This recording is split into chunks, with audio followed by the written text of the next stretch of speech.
Euskadin zientzia eta berrikuntza politikoak bideratzeko tresna badukagu, zientzia, teknologia eta berrikuntza plana deitzen duguna. Gaur indarrean dugun plana 2020 dator eta printzipioz pentsatua zegoen 2030 arte irango zuela. Hala ere, azken 4-5 urteotan aldaketa esanguratsuak izan dira, bai gure testuinguru geopolitikoan eta baita Euskadiren zientzia teknologia garapenari dagokionez ere.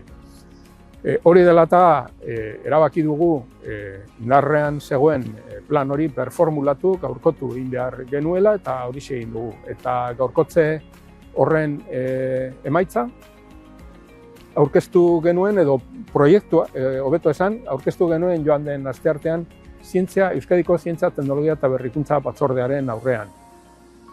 Berrikuntza nabarmenenak dagozkio berrikuntza arloari, hain zuzen ere, eta redundantzia bada ere, eta zeren orain arte, zientzia eta teknologia izan dira nagusi, baina Europan gero eta indar gehiago emango zaio berrikuntzari, eta hori dela eta guk ere aurreikusi dugu berrikuntzan ahalegin handiago egitea. Hori batetik eta bestetik, gizarte eta giza gaiak ere sartu ditugu proposamenean orain arte oso presentzia txikia izan dutenak, baina gure ustez oso importantea da gure zientzia, teknologia eta berrikuntza planean horrelako gaiak egotea. Azken batean zientzia eta teknologia ez dira sortzen utz sozial batean, zerrez sozial batean, eta hori dela eta pentsatu dugu horiek ere sartu behar direla. Asteazkenean,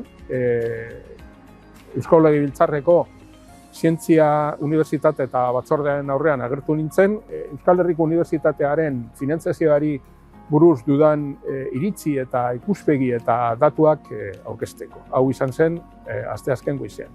Eta asteazken arratsaldean Munikera joan nintzen, eta han izan naiz ostegun eta ostiralean han Munich Quantum Valley ezagutzeko, eta baita hango Munich Quantum Valley horren protagonistak ezagutzeko, haiekin hitz egiteko, eta gure politikak ere haiekin kontrastatzeko zientzia eta teknologia kuantikoei dagokienez. Haiek sortu duten estrategiak eta gureak antzekotasun nabarmenak dituzte, baina desberdintasunak ere eta beti izaten da ezberazgarria besteengandik ikasten.